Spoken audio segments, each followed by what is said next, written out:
Hello दोस्तो, आजच्या नवीन कथेमध्ये आपल्या सर्वांचं स्वागत आहे.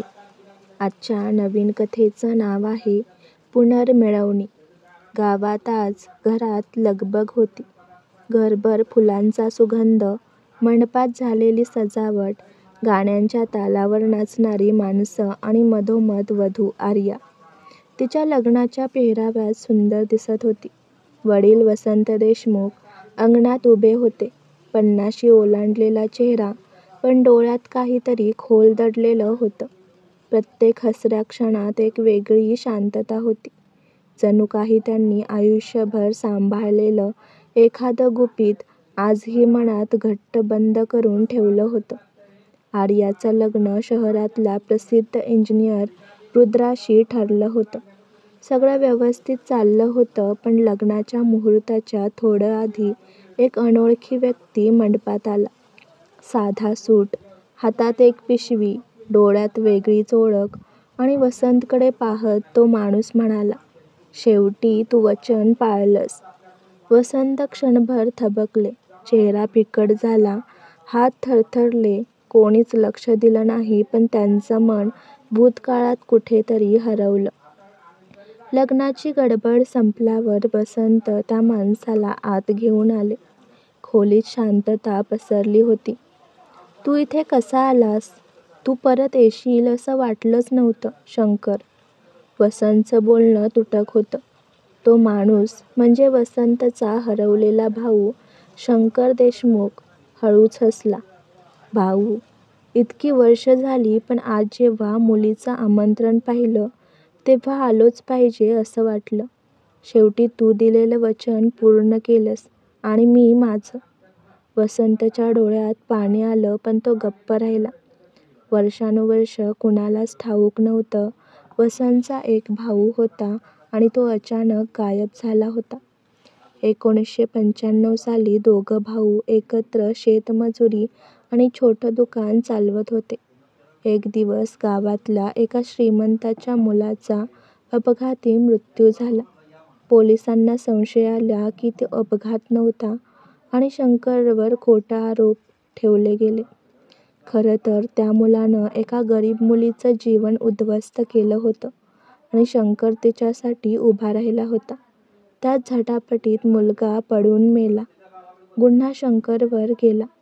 वसंतने तेव्हा निर्णय घेतला, "तू पळून जा शंकर. मी सगळं सांभाळतो. मी गाव सोडतो, माझं नाव बदलून जगतो, पण तुला जिवंत ठेवतो." त्याच रात्री वसंतने घर विकलं, वडिलांचं नाव बदललं आणि वसंत पाटील म्हणून दुसऱ्या गावात स्थायिक झाले.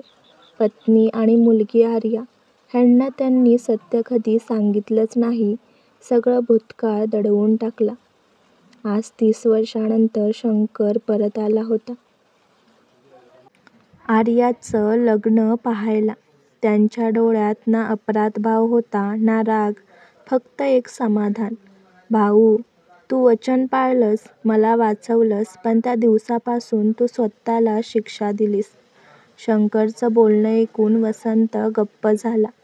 तेवढ्यात आर्या आत आली. "बाबा, हा कोण?" वसंत थोडा थांबला आणि म्हणाला, "हा माझा भाऊ आहे आर्या, तुझा काका." आर्याने आश्चर्याने शंकरकडे पाहिलं आणि नम्रतेने पायाला हात लावला. शंकरच्या डोळ्यात अश्रू आले. "मी इतकी वर्ष तुझ्यासारखा चेहरा पाहायचं स्वप्न बघत होतो बाळा." त्या रात्री सगळं कुटुंब बसलं. वसंतने संपूर्ण गोष्ट सांगितली. पत्नी संध्या शांतपणे ऐकत होती. तिच्या डोळ्यात ना राग होता ना तक्रार, फक्त सहानुभूती. "तू जे केलंस ते एका भावाने दुसऱ्यासाठी केलं असं नव्हे, ते माणुसकीचं उदाहरण होतं," ती म्हणाली. आर्याला आधी थोडा धक्का बसला, पण ती म्हणाली, "बाबा, आज मला तुमचा अभिमान वाटतो. तुम्ही गुन्हेगार नव्हतात, पण तुम्ही न्यायासाठी उभे राहिलात."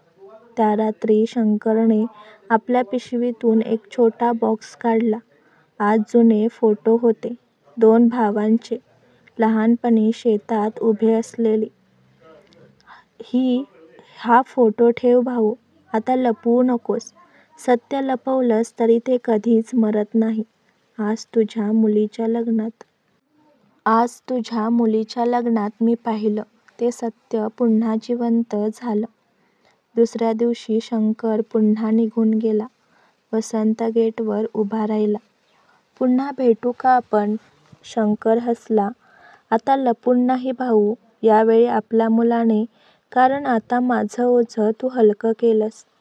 आर्या दुरून पाहत होती. तिच्या डोळ्यात पाणी होतं, पण ते अश्रू नव्हते, ते समाधान होतं. कारण आज तिच्या लग्नात केवळ 2 माणसांचं नव्हे, तर 2 आयुष्यांचं एकत्रीकरण झालं होतं. वसंतने आकाशाकडे पाहिलं. मनातल्या मनात म्हणाले, देवा, मी आयुष्यभर लपवलेलं सत्य आज उघडलं. माझं वचन पूर्ण झालं. आणि त्या क्षणी मंडपाच्या दिव्यांखाली एक भाऊ दुसऱ्यांच्या आठवणीत पुन्हा जिवंत झाला.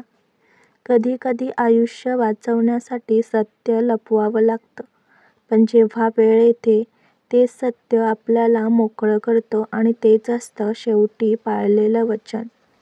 आजची कथा आवडला असल्यास व्हिडिओला लाईक करा, चॅनलला सबस्क्राईब करा आणि कथा कशी वाटली हे कमेंटद्वारे जरूर कळवा. व्हिडिओ जास्तीत जास्त शेअर करा. धन्यवाद.